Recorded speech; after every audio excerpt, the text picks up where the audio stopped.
ang family, pagtulong-tulong all the way. Problema ay may remedy kapag may konting comedy. At kahit na tumitindi ang hirap ng buhay pare, kung tayo ay may unity, ang imposible ay pwede.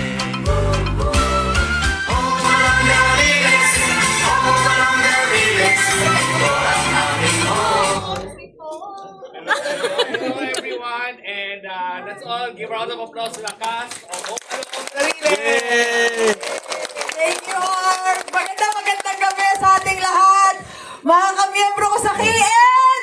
Grabe, dalawa yung pamilya ko na nandito. Home Alone at saka ang KN family. Maraming salamat sa suporta po ninyo sa Cosme family. Alam nyo, pag pinapanood namin yung Home Alone, sabi ko para rin itong mga buhay natin sa KN, di ba? Para rin tayo nakatira sa gilid ng riles ng tren. Yung advocacy na ginagawa natin to push for good governance in the country, hindi siya madali. Alam niyo pong lahat yan, di ba? Exhausting siya most of the time.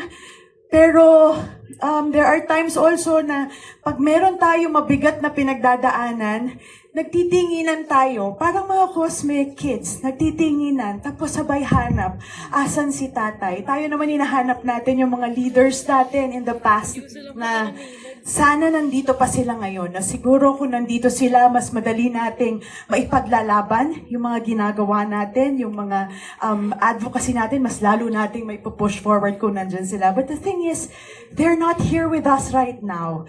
Pero kahit ganon, may binigay naman sila sa atin, yung compass. No, na kahit wala sila, embedded na sa dugo natin yung values na in-instill sa atin ni Sec Jess.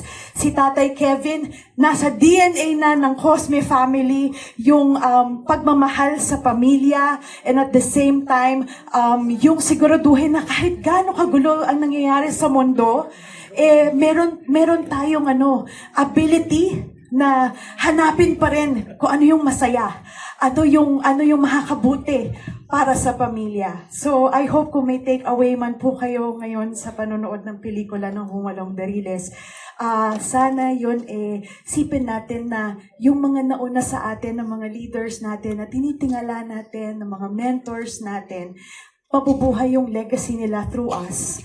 By continuing their work, by continuing to push forward the advocacies that we have, push for good governance in the country, mas lalong kailangan po natin ngayon yun. And also, sana ma-adapt nating lahat yung napakagaling na superpower ni Tatay Kevin.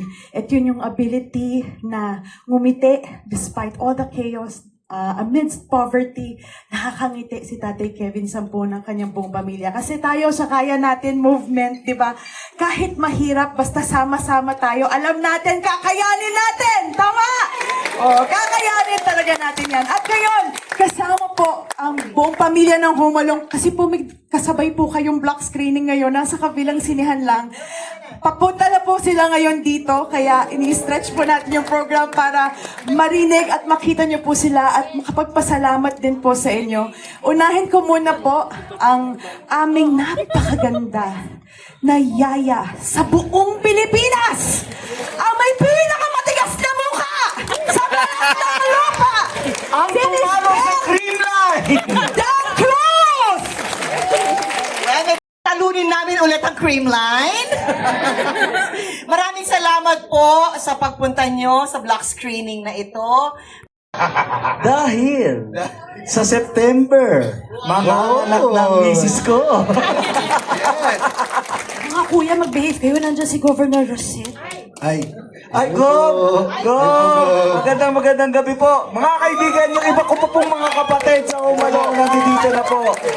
Ang director po ng pelikula namin, si Boy Tukison.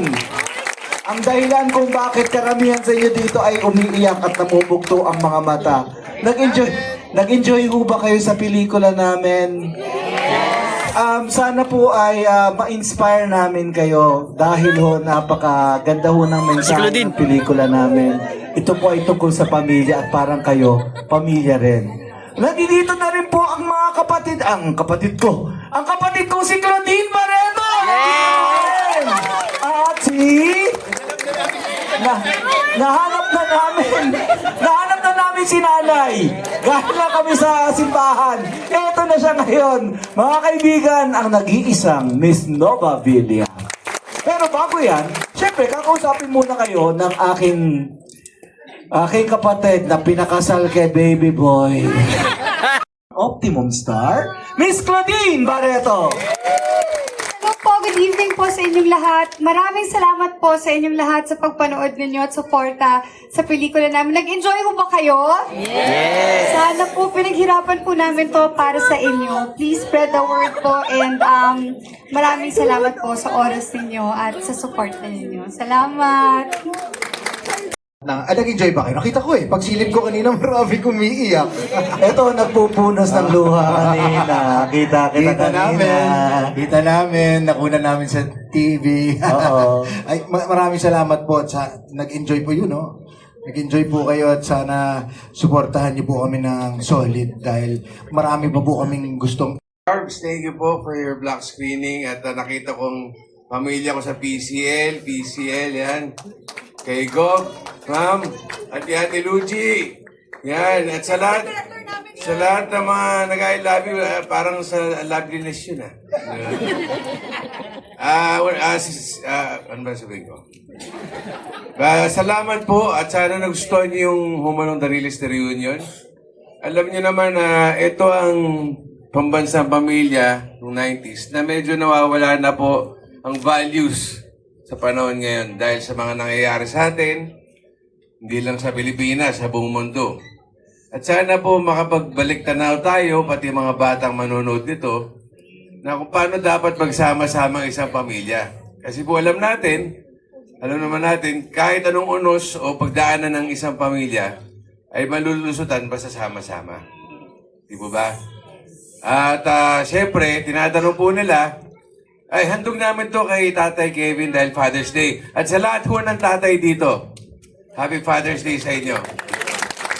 At kaya marami po nagtatanong, lalo na sa social media, kung bakit daw kasama ang asawa ko si Jenny sa Umalong. Hindi naman daw siya kasama sa cast dati. Sabi ko, natural si Baldo, alang naman maliit pa rin. Siyempre tumanda na ako nagkaasawa, nakita niyo naman yung anak ko, si Vito. Tsaka anak ko yung Baldolito. Yun ang Baldo sunod. Tsaka hindi naman hula ko si Kuya Bill na laging busted. Sabi,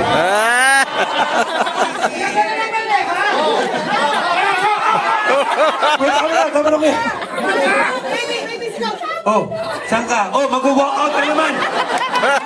Baka pumunta ka na naman sa simbahan. Malayo yung simbahan dito, mami. Doon pa sa Morato. Basta, I want to wish you all the best and thank you for everything. God bless you and I love you. Thank you. Konting ano? Hindi pwedeng hindi ka maluha. Hindi pwedeng hindi may maramdaman ng bigat sa dibdib. Sapagkat 12 years po ang Home Along the Riles sa telebisyon na nakapagbigay saya sa lahat ng mga Pilipino. At nang mawala si Tito Dolphs, lalong bumigat ang aming mga puso sapagkat laban sa loob namin na matapos ang show sapagkat ito ay #1 show, ang Home Along the Riles. Kaya nang mawala si Tito Dolphs, napakabigat. Paano na ang ating televiewers? Kayo po ang inalala namin. Sapagkat lahat ng nakakausap namin noon, pag binabati kami, ay, Tita Nova, Home Along the Riles. Lahat na lang ganun ang sinasabi. But it has to stop. Sapagkat kinuha ng Panginoon, Tito Dolphs. And then what happened to the children? What happened to us? Now we are always, every week, excited na mag-taping at ibuhos lahat yung aming mga talents para maging successful ang palabas at mabigyan namin kayo ng kasiyahan. So it took so many years. Wala kaming magawa kundi sumurrender until siguro ginamit din ng Panginoon si Boy 2 He is our producer and director. First time as a director dito sa pelikulang ito. At dito na-discover natin how good itong si Boy 2 sa pagdidirect ng pelikula. And so, after watching ito pong natapos na ito na pelikula para sa ating lahat, alam po namin, nararamdaman namin na kami ginabayan ng Panginoon upang ipagpatuloy at upang gampanan mabuti ang bawat role na aming ginagampanan. Upang sa ganon ay mabigyan namin kayo ng kasiyahan na muli ninyong makikita ang inyong mga paboritong show sa telebisyon, ang Home Along the Riles, at maramdamang muli ang isang pamilya.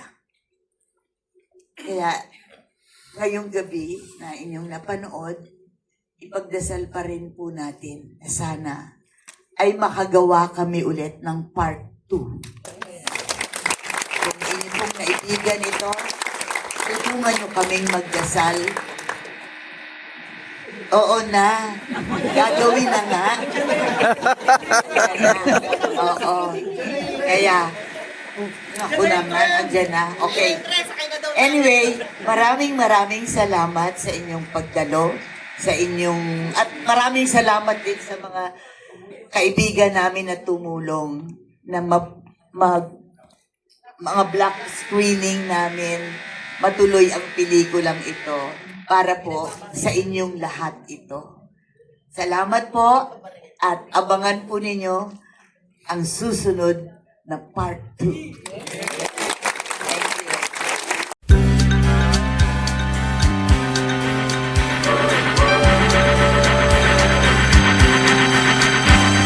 Sumasaya ang family, pagtulong-tulong all the way. Problema ay may remedy kapag may konting comedy. At kahit na tumitindi ang hirap ng buhay pare, kung tayo ay may unity, ang imposible ay pwede.